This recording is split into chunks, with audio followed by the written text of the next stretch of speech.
Pero sa tingin niyo, sir, kapag nag-start na impeachment, dapat umuwi na rin si VP Sara. You're asking our personal opinion. I think so. Yeah, I think she needs to be here. I don't know why he remains to be in Netherlands. Apart from evading the case that he has to face here in the country. Kasi titingnan mo, prior to the arrest of former president, he is already in hiding eh. Umalis na po siya. So there was already the intent not to face not only the Quad but not to face the court. So I think he has no business doing in Netherlands. He has to come home. Marami pong katanungan na naiwan nung umalis po siya. Nasa Quadcom tayo. Pero sabi ko nga, the best case scenario for him is he comes home kasi hindi naman po siya magiging part na ng legal counsel. That's his best option is to come back home. Hindi ko alam kung ano pang palusot o ano pang irarason nila talaga dyan. Sabi ko nga, masasagot na lahat yan sa ating impeachment. Sobrang nakakagulat na balita. Grabe ang Kongreso pinakita na. Pinakita ng dapat i-impeach si Vice President VP Sara ni Senate President Francis Chis Escudero. Ginulat ni PBBM, inutusan na. Ayon sa nakalap nating impormasyon, pinapauwi na si Vice President VP Sara ng Kongreso. Sisimulan na ang impeachment ng mga congressman. Pinapatagal lang daw kasi ito ng Senado. Grabe ang Kongreso pinakita na. Pinakita ng dapat i-impeach si Vice President VP Sara ni Senate President Francis Chis Escudero. Ginulat ni PBBM, inutusan na. Tara panoorin natin. Hi, good morning po, Kong Paulo, Kong Zia. Unahin ko na po si Kong Paulo since nabanggit na kanina ni Zandro. Ito po kasi ay directed mismo sa inyo. Kong Paulo, yun nga may statement kasi si SP Chis after nung sinabi nyo na if the Senate can conduct hearings during recess, then it can conduct the impeachment trial. Ang sabi niya, Kong, study pa more. Moto proper hearings daw yun, hindi pwede impeachment at baka ma-jeopardize nyo daw yung impeachment case kasi baka questionin nila Vice President Duterte. So for the record, ano pong masasabi nyo ron? Yung sa akin naman po, hindi po ako prosecutor para klaro po sa lahat. So siguro naman po yung opinion ko hindi mag-jeopardize ng case. Siguro ang point lang ni SP Chis, kasi nga po 'di ba pag nililimit po na yung mga prosecutors magbigay po ng komentaryo at magdagdag po outside of the hindi pa po nangyayaring impeachment. Pero maganda po yung maganda po yung advice niya sa akin. Maganda rin po yung payong kuya tawag doon kasi dapat po talaga mag-study pa more tayong lahat, lalong-lalo na po dito sa mangyayaring impeachment na trial kasi nga po hindi pa rin po humihinto yung mga legal opinions, kaliwa kanan po ang mga naririnig nating legal opinions at tuloy-tuloy po yung public discourse at tuloy-tuloy po yung mga nagiging abogado po lahat ng netizens natin, nagiging abogado po ang mga citizens natin. Pero sa side ko lang naman po, ang pagboboses naman po ng opinion is maganda para na we are keeping alive yung practice po at saka itong kahalagaan ng free speech saka buhay po yung topic ng impeachment sa ating lahat. So wala naman po akong problema doon. Sabi ko nga po payong kuya po yan kasi sabi ko nga isa po sila sa mga iniidolo natin na mga public servants, matagal na rin po sila na nandyan. At nag-a-agree po ako, kailangan po talagang pag-aralan maigi itong impeachment na to at pag-aralan po yung mga hakbang na gagawin sa impeachment na to. Opo, at isunod ko na lamang din po kasi bukas nakatakdang may statement yung House Tri-Committee na kapag hindi pa rin humarap yung mga ipinapatawag nilang mga vloggers and social media personalities like kasama na si dating PCO Secretary Trixie Cruz Angeles ay maaari silang mapatawan ng contempt at posibleng ipadetain dito sa Kamara. Suportado niyo po ba ano pong masasabi niyo rito? Suportado niyo po ba yung hakbang na ito ng Tricom? Ayoko naman pong pangunahan yung leadership ng Tricom. Tignan po natin sa hearings tomorrow. Pero definitely sabi ko nga ang ganda ng tinatakbo nitong Tricom hearing. Sabi ko nga sana mas napaaga pa saka mas natutukan pa kasi kitang-kita po natin na ang dami pa po nating hindi alam, saka kailangan intindihin dito sa sobrang powerful na tool na to, which is social media. So, mas hindi doon yung focus ko. Pero syempre, depende po sa takbo ng committee meeting. Pero ang talagang na-appreciate ko dito, yung mga impormasyon na na-share ng mga resource person natin. So, I'll leave it at that. Kong Zia, yung may ina-expect po ba kayo bukas sa TRICOM at ano po yung gusto nyong madiscuss? Isingit ko na rin, sabi po kasi ni Congresswoman Arlene Brosas, possible at inaasahan niya, matatalakay na rin yung patindi na fake news ngayon kasi simula nung na-arrest si dating Pangulong Duterte, ang daming mga fake news na nagle-level up na, sabi niya, pati yung, ito po yung sabi niya, ginagamit na talaga ito sa mga yung fake news umabot na sa pag-iiba ng mga itsura at biktima ng EJK. So, ano pong masasabi natin dito? Madidiscuss din to bukas. Well, unang-una, sabi nga gaya nga ng sinabi ni Kong Paulo, the TRICOM will decide on matters relating to the guest, no, on how we would proceed with the discussion. Collectively, it will be a decision that will be arrived at by all the members. So hindi natin alam kung ano yung magiging kurso ng discussion tomorrow, aside from that would be a continuation of the previous hearings that we had discussed.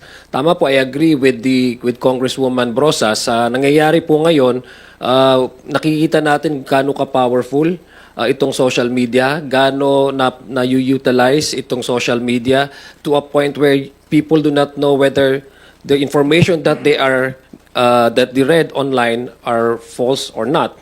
So I think it's time that the government should step in and to regulate, the proliferation of this, the proliferation of all the informations coming out from the bloggers and all other active users on social media, especially those who are actually using this as a means to inform the public on matters that may affect them. Kasi sa social media, if we don't have guidelines on how we can actually use this in order to come up with a conversation that is based on truths and facts, talagang hindi lang po ang gobyerno natin ang masisira, lahat po ng all aspects of life, no? Negosyo, reputasyon ng bawat isa na sa atin. So I think it's high time, now that the pending impeachment trial against Vice President Sara Duterte and the arrest of PRRD in The Hague, na galvanize yung kanilang base. And unfortunately, many of their supporters have been using social media, doing a lot of giving out a lot of information which happens to be inaccurate and false. So nakakabahala at it's really saddening that this thing is happening right before our eyes, no? So I think the Congress should continue on discussing how we can remedy this, how can we cure this, and how we can put guidelines in order that we would have a discussion on online space that is based on facts and truth. Dagdagan ko lang yung sinabi ni Kong Zia. Ito po kasi yung taon na hahataw ang artificial intelligence. Nakikita nyo naman po sa social media, sa mga hardware po natin, mga telepono, mga computers, mga tablets. Puro ang binibida po lahat ng mga tech companies ngayon is artificial intelligence. Makikita nyo rin po sa pagpapalagana po ng fake news, sa continuous na laban natin sa fake news, no?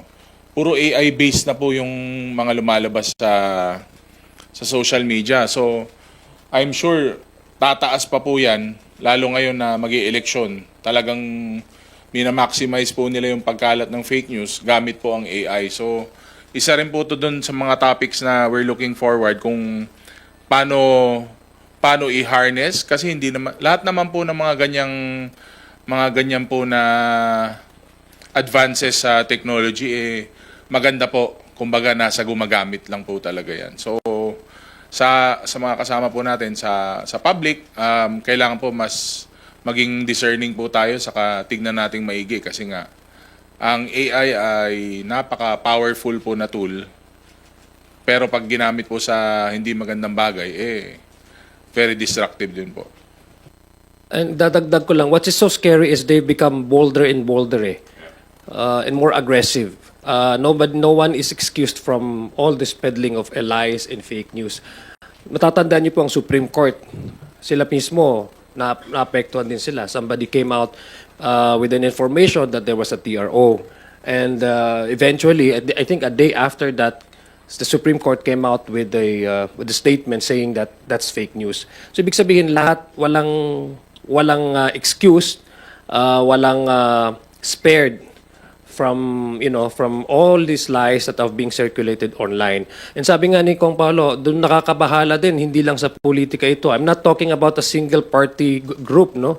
A partisan group. I'm talking about the possibility of using the social media, if not regulated, baka hindi na tayo magkaintindihan. What is so for me, what is so scary is pati ang national security issue natin ay may be compromised if we are not going to really dig deeper into this, into put a mechanism wherein we can safely say na hindi atakihin ang ating institusyon, ating demokrasya, at even ang ating seguridad kasi with the emergence of AI. So I think this is really something that we should really dig deeper and then it's a new frontier.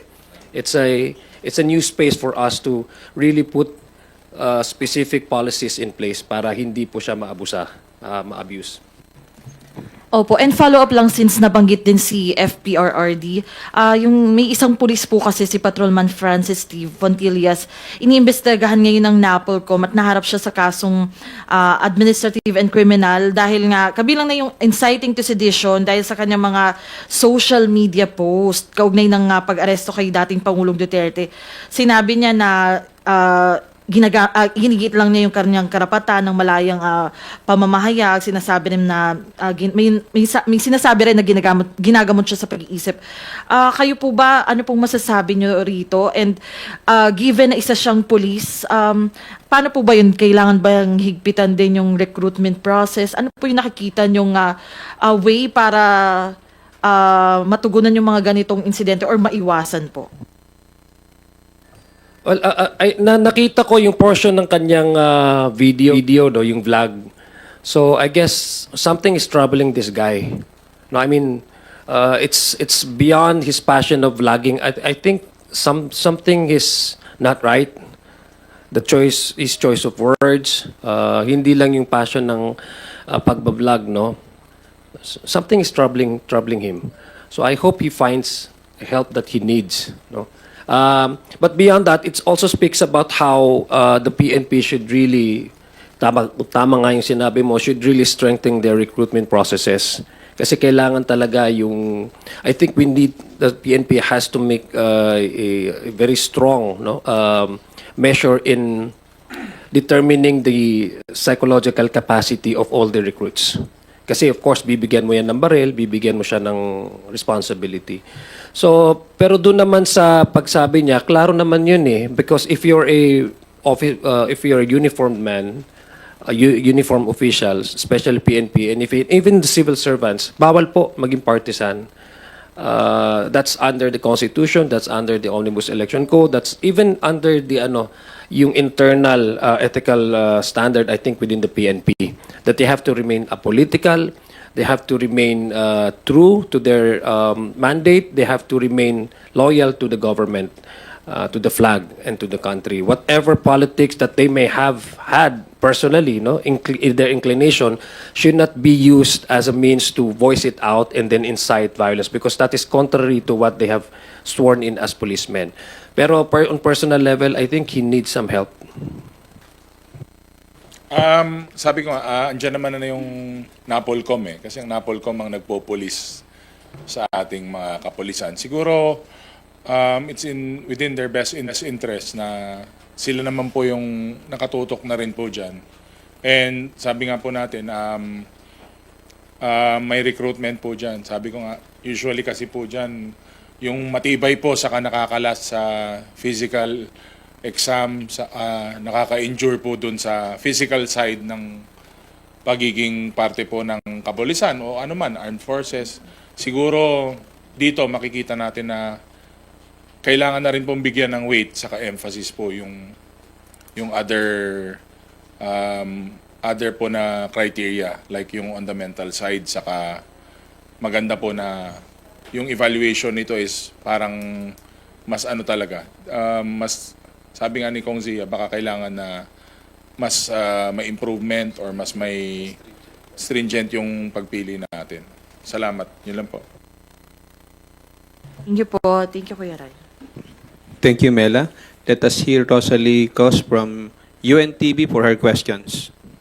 Good morning po, Kong. Si Vice President Duterte po natanong po sa The Hague regarding po sa issue ng confidential funds, lalo na po yung humahabang listahan ng mga fictitious names na si Kong Ortega po yung naghayag. Pero meron po siyang statement, ang sabi niya, if I may read, hindi ko masagot yan dahil as we speak, hindi namin alam how they handled the chain of evidence.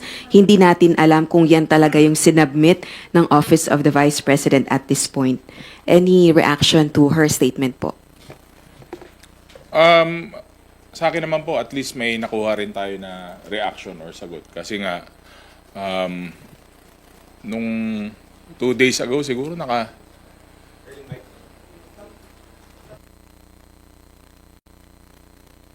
Hello, ayun.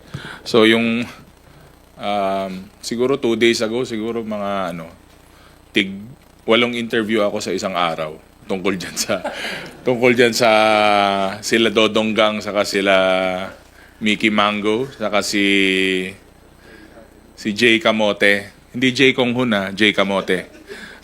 Sabi ko nga po, nag-umpisa yan, budget briefings, during the hearings sa Good Government. And up until this point,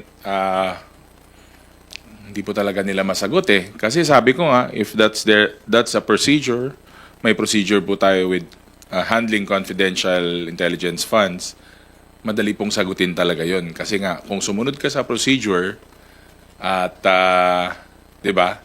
Mas madali po talagang sagutin pag alam mo. Ngayon, sabi ko nga po, meron naman po tayong nakabinbin na impeachment. Sabi ko, then that will be answered during the impeachment sa Article 2. So, kaya nga po, siguro, makikita po natin yung Kalye survey, no? Talagang yung mga tao, ramdam na ramdam mo sa taong bayan na, uy, ano ba itong mga to? Sino ba itong mga to? Ba't hindi nila mapaliwanag? So, sabi ko nga, ayan, meron pong forum at magkakaroon po ng impeachment para po masagot lahat ng mga tanong natin. Kasi hanggang ngayon, ako rin po, hindi ko rin po alam ang sagot dun sa mga tanong na yun. It seems like hindi pa po nakakapaganda si VP Duterte dahil sa The Hague. Siya po yung immediate family ni dating Pangulong Duterte doon nakasama. So, mayroon po ba kayong any message for her? Kasi it seems like nagdududa siya doon sa hawak niyong ebidensya against her. Well, nung wala pa naman po sa The Hague, wala din naman pong tayong mga nakuhang sagot. Actually, during the hearings, puro parang maraming sagutan, maraming drama, pero there wasn't a straight answer na nakuha natin during the hearings, briefings, or even informal or formal interviews with her. So, siguro po, yun pa rin, ang bottom line, inaantay pa rin po natin yung mga sagot tungkol doon. And yun nga, I'm sure it will be addressed during the impeachment naman po. Siyempre, yung pagpunta naman po sa Hague, hindi naman po natin pwedeng questionin yun kasi as a daughter, saka yung tatay naman po ang kanyang pinupuntahan. Yesterday po in an interview, si House Secretary General Velasco made a statement. Nag-conduct daw po ng mock trial yung prosecution panel ng House for the impeachment. Kahit hindi po kayo kasama sa prosecution team pero member po kayo ng House leadership that supports the prosecution team, can you confirm this and also any significant developments sa preparations ng House prosecution panel? As far as I know, hindi ko po alam yung sa mock trial, pero ang alam ko meron silang short meeting. Pero hanggang doon lang talaga yung yung alam ko. Pero malamang, if ever may mock trial, part po ng preparation po lahat yun para pagdating po ng June, wala na po tayong delays, wala na po tayong aberya, at saka well-prepared naman po yung team of prosecutors natin dito sa House of Representatives. Idadagdag ko lang po, aside from the preparation, actually you have 11-man team dyan eh. So it's also important para they can move as one, yung rapport eh, at saka yung tinatawag nating chemistry, how can not only consolidate their the data and the evidences that they have to provide, but how can they also complement each other. So I think that's part of the preparation process that we also the House is also trying to proceed on, no.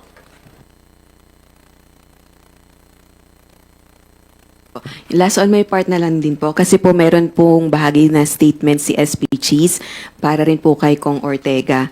Kasi nag-react po siya dun sa sinabi niyo, kung nakakapag-conduct ng hearings during recess, why not conduct the impeachment trial? Pero sabi po ni SP Cheese din, perhaps he may also want to get clearer signals from the Speaker, referring to you po, Kong Ortega, who is quite satisfied and has never questioned the Senate's actions, preparations, and preparedness. Yun nga po, sabi ko nga, baka kala rin siguro na prosecutor ako. Kasi nga po nag-comment ako dun sa issue. Pero sabi ko nga nakita ko yung press release from the speaker na natuwa po siya sa commitment ng Senate dun po sa nararating po na impeachment, no. Nung nakita ko po yun na nag-react po saka sumagot po si Speaker Martin Romualdez. Siguro nakiliti lang ako ng konti saka kinilig. Alam mo yun, na-excite ako. Parang ganun ba? Kasi nga, madami nga pong diskusyon tungkol dito sa impeachment eh. Eh syempre, ipapahayag din po natin yung opinion natin saka sentimiento. Kinilig lang ako ng konti na maganda po yung ugnayan saka usapan po ng Senate saka House of Representatives. Yun lang naman po. Thank you po. Thank you, Rosalie. Tina Pangiliman Perez from GMA7. You're recognized. Naririnig niyo, sir. Good morning po. Sir, several members of the House have condemned Attorney Harry Roque's continued stay in the Netherlands as an attempt to evade the contempt and detention order of the Quadcom. Lalo pa he's trying to seek asylum there. As active members of the Quadcom, ano pong masasabi niyo rito? And if you have any messages po for Attorney Roque? Well, even the Vice President Sara Duterte is he sees the presence of Harry Roque as part of the legal team. Supposedly that's the initial information that we got, something that would cause more problem to the case itself. I think she knows. In the team, she already knows. They already know that Harry Roque is bringing too much problem if ever that he would remain in the Netherlands, because they understand that not only Attorney Roque was cited in contempt by the Quadcom, but he also is facing a serious case here in the country, yung qualified human trafficking, its involvement in the Pogo. Kasi pareho po sila ng kaso with Alice Goo. So he has no business in the Netherlands anymore, considering that the team of the legal team, no less than the Vice President, says na hindi naman ko siya parte dun sa legal team. So I don't know why he remains to be in Netherlands apart from evading the reach of evading the case that he has to face here in the country. Kasi titingnan mo, prior to the arrest of former president, he is already in hiding eh. Umalis na po siya. So there was already the intent not to face not only the Quad but not to face the court. So as a lawyer himself, he knows quite very well that he needs to respect the law. He needs to have himself presented before the court so that he can clear his name. If he continues to be elusive and evasive and continues to go, I don't know how could I qualify it up until the arrest of President Duterte. We didn't know where he was until dumating siya sa Netherlands and he's presented himself as one of the lawyers. So I think he has no business doing in Netherlands. He has to come home and he needs to face the charges before him. And that's his opportunity to clear his name. He's a lawyer. He knows how to deal with it. He can effectively defend himself before the courts. Sabi nga naman niya, so expert siya sa mga ganyang klaseng kaso. So I don't see any reason why he keeps on running away and not face the charges being filed against him here in the Philippines. Not only the quad citing ng contempt, but even the more serious one, which is the qualified human trafficking. Sisigundahan ko na lang siguro yung sagot ni Kong Zia, no. I think he should come home and face marami pong katanungan na naiwan nung umalis po siya, especially nung nasa Quadcom tayo. Meron nga po siyang contempt na order from the House. Pero sabi ko nga, the best case scenario for him is he comes home kasi hindi naman po siya magiging part na ng legal counsel. So, actually gusto kong tanungin yung puting ahas ko kung saan siya susunod na pupunta Baka mahulaan. Bes, saan ka pupunta? Parang ganun Pero sabi ko nga, that's his best option is to come back home. Idadagdag ko lang, no? I don't think he's being persecuted here in the country. In fact, the case that was filed against him was based on an actual evidence, a hard evidence collected from Pogo sa Porac. And yung pag-cite naman po sa kanya ng Quadcom, yung hindi niya pagbibigay ng mga dokumentong hiningi sa kanya. Kung bakit yung may negosyo, I think may negosyo tapos may connection with the Pogo, and suddenly there was an unexplained spike of the asset of his dormant nung time na yon, nung negosyo na, and then suddenly when he intertwined with the Pogo, suddenly the asset spike. So those are the documents that we wanted him to provide. Unfortunately, upon giving us the confirmation that he will provide these documents, suddenly hindi na siya dumating at hindi niya dala. So that's the reason why he was cited in contempt. The reason, I think ang question is, if for example his application for asylum in The Hague is denied, where would he go? Yun ang tanong So there's no place for him. There's no place like home, Attorney Roque. So come home and face the charges. Where would you go if The Hague or Netherlands refuse your appeal to asylum? There's no place like home. Thank you, Tina. Kat Forbes from Radyo Pilipinas. Magandang umaga po, Kongs. Balikan ko lang po yung dun sa naunang tanong kanina ni Rose, dun po sa confidential funds po yung listahan ng mga pangalan. Kasi po parang ang nangyayari ngayon, based po doon sa sagot ni VP Sara Duterte, parang pinapalabas niya na baka pineke na yung mga dokumento na naglalaman ng mga pangalan. Any reaction po dito?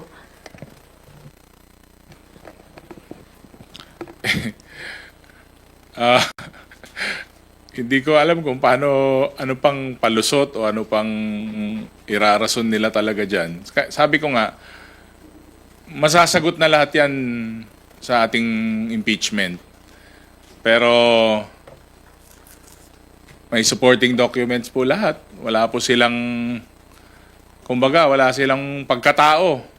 Walang birth certificate, walang marriage certificate, wala ring death certificate. So, siguro talagang dun yung punto na lahat ng assumptions, lahat ng palusot, lahat ng mga tanong natin, lahat tayo nagtatanong, masasagot na po lahat. Magkakaroon na po ng liwanag. Thank you po. Yung next ko pong tanong ay kaugnay po sa survey po ng SWS commissioned by the Strat-Based Institute kung saan po 51% ng mga Pilipino yung nagsasabi na agree sila o sang-ayon sila na panagutin po si former President Duterte dun nga po sa kaso ng EJK. Mayroon naman pong 25% na disagree, 14% na undecided at meron pong 10% na hindi alam yung issue na ito kaya hindi makapagbigay ng opinion. Hingin ko po yung inyong reaction po tungkol dito, lalo na po at maging yung CBCP, meron na rin po silang statement na sinabi nila na long overdue na po yung pag-aresto at pagpapanagot sa dating Pangulo. Well, it's a clear message from the people na supportive sila sa nangyayari, especially doon sa for the former president to have time to have his day in court, no, sa ICC. Apart from the technicalities that we've been hearing from different lawyers, legal opinions as how should a arrest warrant from the ICC or from the Interpol be carried out legally, kasi ang daming mga interpretation. I think the public is focused more on why he was there in the first place, not so much on the technicalities. No. Kasi yun naman talaga po yung pinakapulto dito is does he deserve a day in court at the ICC or not? Now, if yes, then what are the cases being filed against him? It's crime against humanity. That 30,000, I guess, the numbers 30,000 dead during his time. And so that's the focus of the people now, because ang paniwala ko po, ang Pilipino ay mataas po ang kanilang moralidad and ethical standard. So whatever legal innuendos or any technicalities that they may hear to obfuscate the real issue at hand, they still focus on why he was there in the first place, and that is to face the charges against him for the death of more than 30,000 Filipinos during his time. Pulso ng bayan yan. Kaya kung ano man ang pulso ng bayan, nire-respeto natin yan. Thank you po. Thank you, Kat. Sandro Chona from Billionaire TV. Sir, good morning. Balikan ko lang po yung baka po may message kayo directly kung meron kayong mensahe kay former spokesperson Harry Roque on what he should do next. Kasi parang ang lumalabas, ang tingin nyo rin, lumiliit yung mundo niya. Lalo na if in case na reject yung kanyang petition for asylum. I think sabi ko nga kanina, there's no place like home. Wala na siyang ibang pupuntahan. Kung halimbawa na may na-refuse na reject yung kanyang application for asylum, I think he needs to face the charges before him. As a lawyer, it's not so much on his personal choice. It's as a lawyer, he's bound to obey the law. And he's bound to respect the law. And he's bound to subject himself before the law. If he is being charged of certain crime, as a lawyer, I think he needs to face it. No? How come he's going some other place and wanting to defend a certain individual when he does not want to defend himself? That's, to me, is ironic, no? Hindi ko alam kung anong i-message ko. Come home, talagang uwi ka na, di na ako galit. Hindi ko alam kung anong sasagot ko eh. Sabi ko talagang siguro, di ba ganun sinasagot natin sa Facebook o kaya sa mga, di ba? Parang, uwi ka na, di na ako galit. Di ba? Pero siyempre, pag umuwi siya, kailangan niyang harapin yung mga naiwan niya dito na hindi naman kailangan magalit. Sasagutin lang naman niya yung mga...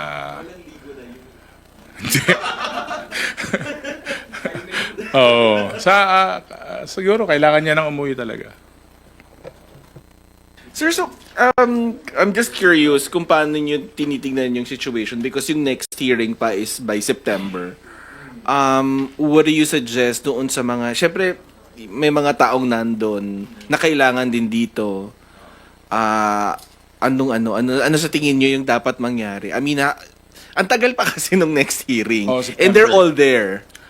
Well, yung mga siguro, yung mga tao na nandun, na legislators, uuwi yun. Budget season eh. Kailangan maghanda saka mag-prepare para sa 2026 na budget. Kailangan na siguraduhin natin na yung mga kailangan po ng mga agencies, saka kailangan na programa, saka proyekto, may ensure natin na may proper po na funding. Saka alam naman po natin na exercise po yan, highlight po yan ng lower house saka Senate. Other than that kasi yung iba naman personal relationship, family. So mag-stay po talaga siguro sila doon. Pero sa tingin niyo, sir, kapag nag-start ng impeachment, dapat umuwi na rin si VP Sara. You're asking our personal opinion. I think so. Yeah, I think she needs to be here. I think she needs to be in the country while the impeachment is ongoing. Okay na po. Thank you. Thank you po. Thank you, Sandro. Billy Vegas from Abante Politico. Habol ko lang po kasi dati po ang sabi ni Bato, parang ready siyang harapin yung ICC. Pero meron siyang interview, ang sabi niya naman parang magtatago na siya. Ganun po yung dating yung statement. Hindi po kasi klaro kasi parang pa bugso-bugso yung sagot niya. So siguro maganda magkaroon siya ng clear na statement about it. I cannot speak in behalf of the good senator, no. Iba-iba Minsan nahaharapin niya, minsan parang nag-aalangan. So maganda sigurong magkaroon siya ng clear na statement about it. Ayoko naman pangunahan kasi syempre siya yun Kung iba lang naman na sitwasyon or like personal, kasi dapat kilala sila kasi na straight na straight up saka direct, straight talker sila pero tignan natin kung anong isasagot niya, kung anong kasi paiba-iba po paiba-iba po yung mga sagot niya.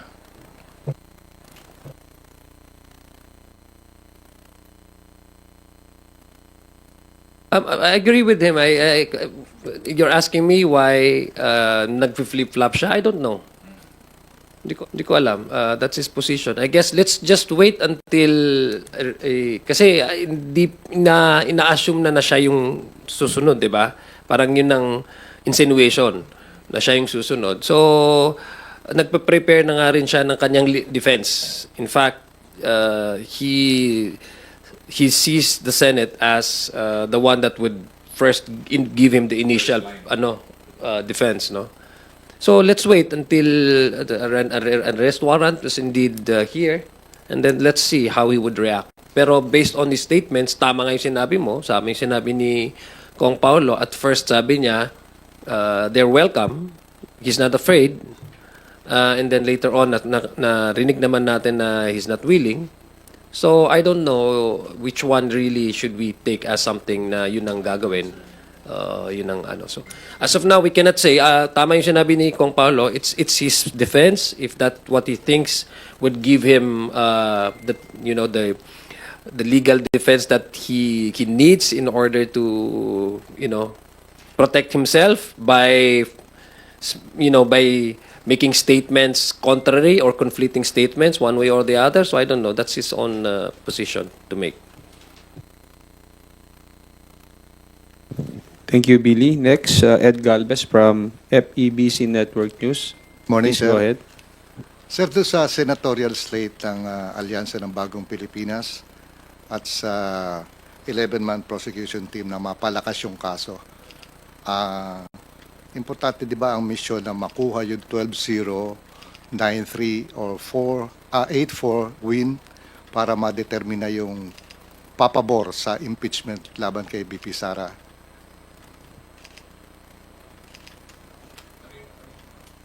Hindi ko po masyadong Sir, importante ba sa alyansa ng Bagong Pilipinas na makuha yung 12-0, 9-3 o 8-4 win para ma-determine na yung numero na papabor sa impeachment case. Importante po yun. Importante po na... Hindi, unang-una importante manalo. 'Di ba? Kahit na anong team 'yan. Siyempre 'yun ang pinaparada ng kahit sinong partido, kumbaga. Pero siyempre po kami bilang membro ng alyansa sinusubukan po namin na ang manalo is yung 12 na lineup namin. Minsan 12, minsan 11. Kaya pero siyempre yun ang target po natin na 12. Kahit sino pong head ng political lineup, yun po ang aim. So, I leave it at that kasi hindi naman po ako pwedeng sumagot para sa mga iba-ibang lugar. Basta ako, yung alyansa po ang aking kasama at yung alyansa po ang aking kinakampanya. Sana hindi ho natin ilalagay sa anggulo ng impeachment kung bakit gusto natin manalo itong mga senador. These are the officers, I think. Lahat naman po ng tumatakbo dyan ay seasoned veteran legislators na po, karamihan sa kanila. At ang presidente at yung koalisyon ng partido, yung Alyansang Pilipinas, lalo ng presidente, he thinks that these are the people, if ever granted that they will be sitting there as one of the senators, ito yung makakatulong sa kanyang mga agenda, ekonomiya, ang dami pong plataforma at priorities ang ating national government, lalong-lalo na coming from the south, coming from the province where we produce substantial portion of the electric need and demand of Mindanao. Focus po ang administration ngayon sa renewable energy in paano natin ma-sustain ito, paano natin mapalaganap ito. I think those are the things that we should focus on because the president does not select based on not only his preference personally but the merits of all these candidates who can then bring in their expertise to the Senate and who is the president more comfortable working with. So I think we should see it beyond the scope of impeachment. Itong pinupush po ng presidente na maging tumakbo at maging senador in 2025. Saka maganda, abangan nyo na rin siguro as early as now yung 2028 na senatorial team ng administration. Marami kayong mga makikitang bagong muka, saka mga hindi naman mas marami kayong makikitang mas yung mga bagong muka siguro. Mga fresh perspectives, saka mga talagang mga hindi naman young guns kayo talaga. Wala naman young guns na alyansa. Abangan nyo na rin as early as now in 2028 kasi baka maging mas interesting po yung mga tatakbo na senador sa 2028.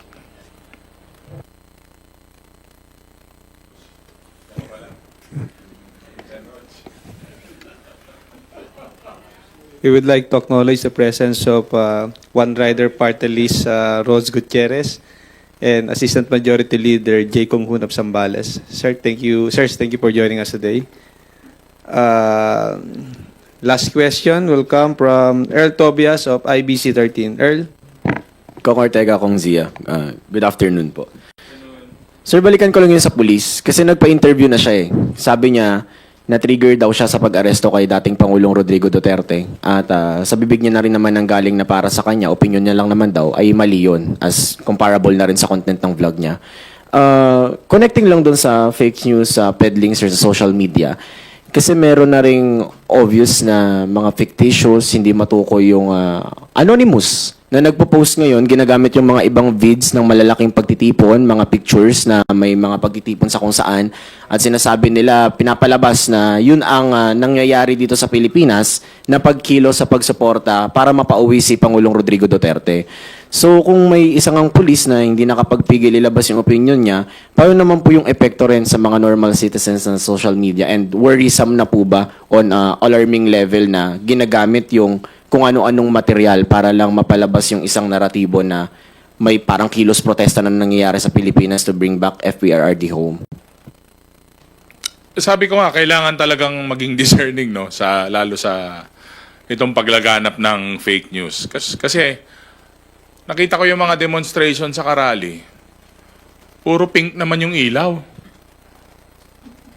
Parang wala naman ako nakita na rally na iisa lang naman ng grupo na nakita ko nagkaroon ng malalaking demonstrasyon at sa Karali na kulay pink ang kanilang background na lighting. So doon pa lang sabi ko, parang questionable yung mga to.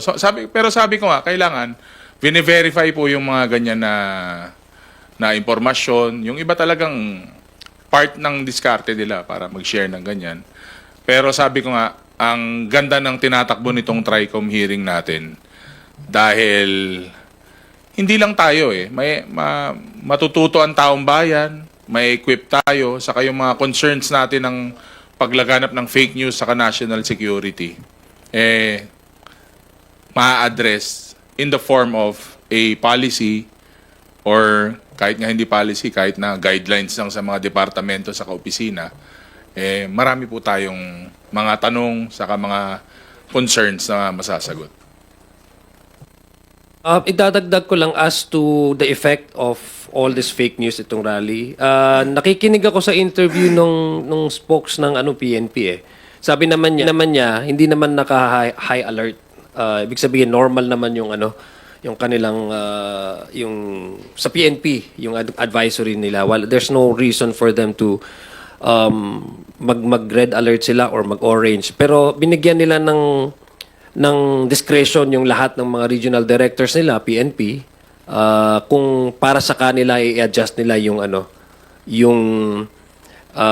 yung tawag dito, yung response nila when it comes to kung magkakaroon ba ng unrest, no. Pero so far wala naman tayong nakikita. These are all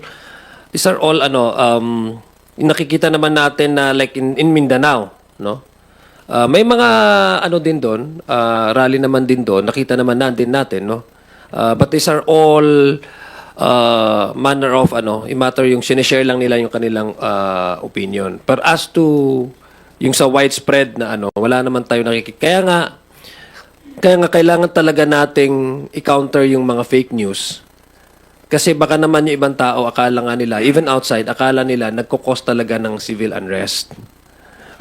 Very strong po ang ating kapulisan and yung ating pag-implementa sa batas ay very strong naman din po. So I don't think there should be any reason for us to say na this would lead into something massive because it is not happening.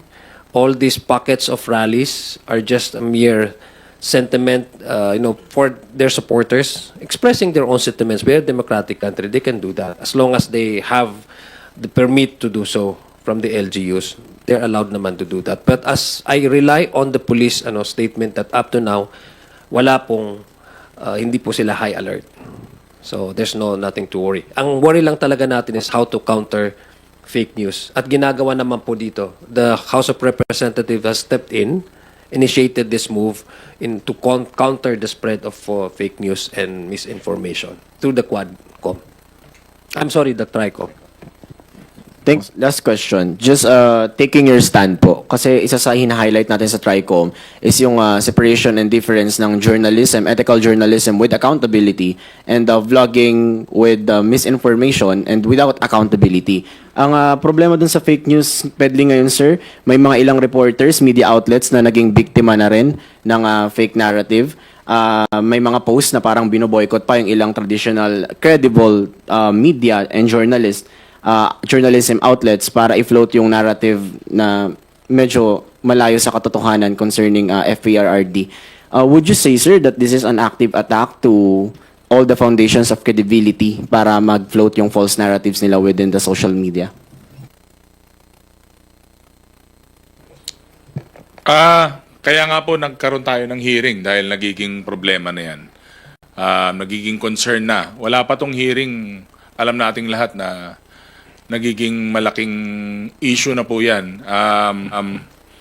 Kaya nga po, andyan ang House of Representatives, nandito po yung TRICOM hearing na yan, para ma-preserve nga po yung freedom of speech, yung malayang pamamahayag, ika nga. At dito natin po makikita kung paano rin nila sinisira yung freedom of speech natin. Lalabas lahat to during the hearings at makakagawa po tayo ng nararapat po na polisiya para malabanan po yung mga ganitong tipo ng, sabi nga, fake news, malinformation, para po mapanatili natin yung freedom na yan.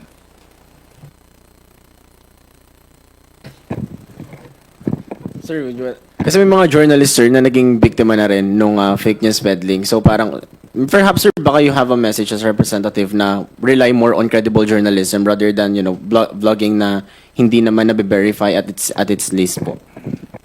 Tama po kasi may ethical standard po ang mga journalist eh. Even with among their ranks, mayroon po silang internal disciplinary mechanism through the KBP. They have their own internal policing eh. So in terms of facts that they need to provide to the public, may editorial processes yan before they can come out with this information. So they have to have references, solid references. Ibig sabihin, ang intention really is to provide factual news information and not opinion. So there's a thin line between vloggers and sa ngayon na they pretend to be information they tend to to act as if they are there to provide information when in fact if you look at it, it's more of their own opinion backed up by unverified references. So I think yun ang sinasabi ni Congressman Pao, na we have to delineate which one is opinion and which one is really the facts.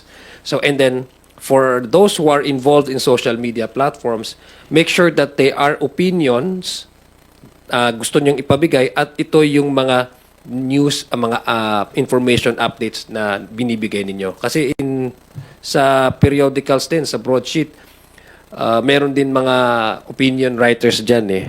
Pero sinasabi na ng broadsheet na they're just their opinion. So I think that's the kind of delineation that we have to make and we have to create in wider space like the online platforms.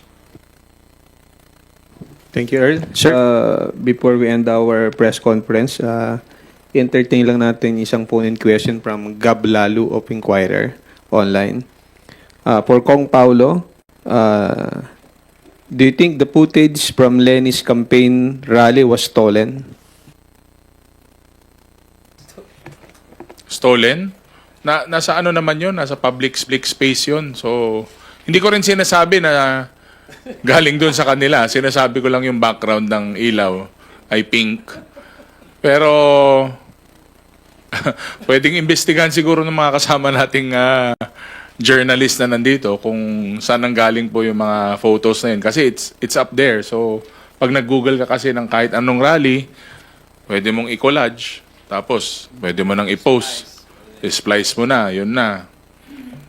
So, mahirap naman i-assume. Pero hindi naman ninanakaw yun.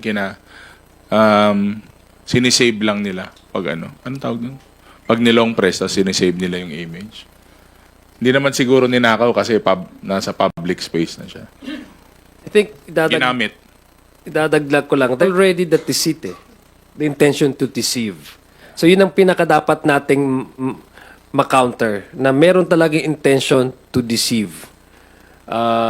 Para malihis yung usapan at mapunta doon sa punto na hindi kayo mag-agree because in the first place, hindi tama at hindi accurate yung impormasyon. So the deception is already there from the very beginning. Kung yun ang minimin ni Kong Paulo. Thank you, sir. Saka pagtanong na tayo, parang nagki-cringe na tayo sa fake news eh. Kumbaga mas aware na yung mga tao kasi matagal na rin po na. Pero yun nga lang, padami po ng padami saka tumataas nga po na there's an increase of fake news. Pero ako personally nandidiri na ako sa fake news. Nakakadiri yung mga fake-fake na yan.